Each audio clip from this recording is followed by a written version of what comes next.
रात्रीच्या जेवणाचं टेन्शन आहे तर मग झटपट अशा दूध शेवाळ्या बनवून घ्यायच्या, रस शेवाळ्या बनवून घ्यायच्या.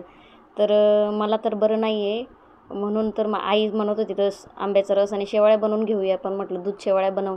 पाणी गरम करायला ठेवलं. मशीनच्या शेवाळ्या आहे काय पाटल्यावरच्या शेवाळ्या नाही. आमच्या खानदेशात पाटल्यावरच्या शेवाळ्या फेमस आहेत. पण आता बसण्याचा त्रास आहे, कोणाला कशाचा त्रास आहे म्हणून पाटल्यावरच्या शेवाळ्या कोणीच करत नाही बा, मशीनच्याच करून घेतात तसं.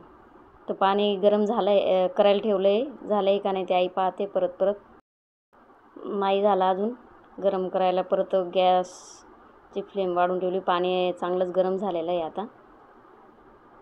तुम्ही पण अशाच पद्धतीने करत असणार, पण कोणाची पद्धत कशी, कोणाची कशी असं असतं. आणि जाड बारीक शेवाळ्या पण असतात आणि ह्या एकदम बारीक आहेत म्हणून आता गरम पाण्यामध्ये शेवाळ्या टाकल्या.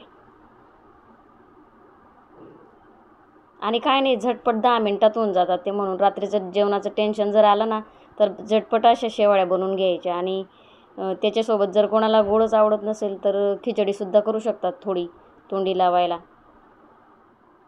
किंवा दुपारची भाजी पोळी पडलेलीच असते, सोबत शेवाळ्या पण बनवून घ्यायच्या. रात्रीचं जेवणाचं टेन्शन कमी होतं माणसाचं. चांगल्या हलवून घेते आई. कलर बदलतो त्यांचा. शिजू देणार आहे त्यांना. मग कच्च्या कच्च्या लागतात ते. काही ना असं पाण्यात टाकतात आणि काढून घेतात. तसं काही करायचं नाही आहे. मग ते पीठ लागतं सगळं तोंडामध्ये. शिजले का नाही ते पाहत होते आई.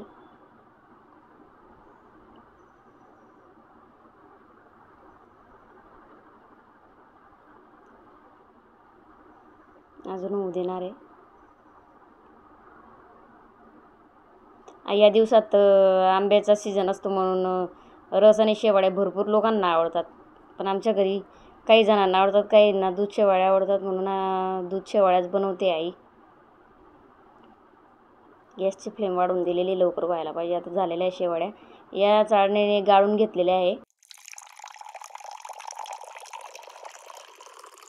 आणि त्या गरम गरमच खायच्या असतात. गार झाल्या तर मग एकदम असं गुळासारखं होऊन जातं. पिठाचा गोळा कसा होऊन जातो तसं होऊन जातात त्या शेवाळ्या. आणि मग चांगल्या पण लागत नाही खायला. टाकले आता. परात एक छोटी परात आहे. आता याच्यात मस्त एका प्लेटमध्ये दूध टाकलं, शेवाळ्या टाकल्या, साखर टाकली. वरून साखर कमी वाटली तर परत अजून साखर टाकली. शेवाळ्या खाताना जपून खायच्या. ते आपण किती जपून खाल्ल्या तरी ते अंगावर पडतं, जमिनीवर पडतं. कुठे न कुठे शेवाळी चिपकलेलीच राहते किती पण आवरलं तरी. गरम गरम शेवाळ्या आणि त्याच्यामध्ये गरमच दूध टाकायचं. गरम गरम खायचं. पोट भरून जातं आणि झटपट होतात. खायला पण छान लागतात. कोणाला गोड आवडत नाही त्याच्यासोबत तुम्ही खिचडी बनवू शकतात. काहीतरी तिखट तोंडी लावायला बनवू शकतात. पोट भरतं माणसाचं. आणि एक रात्रीचं जेवणाचं टेन्शन पण कमी होतं.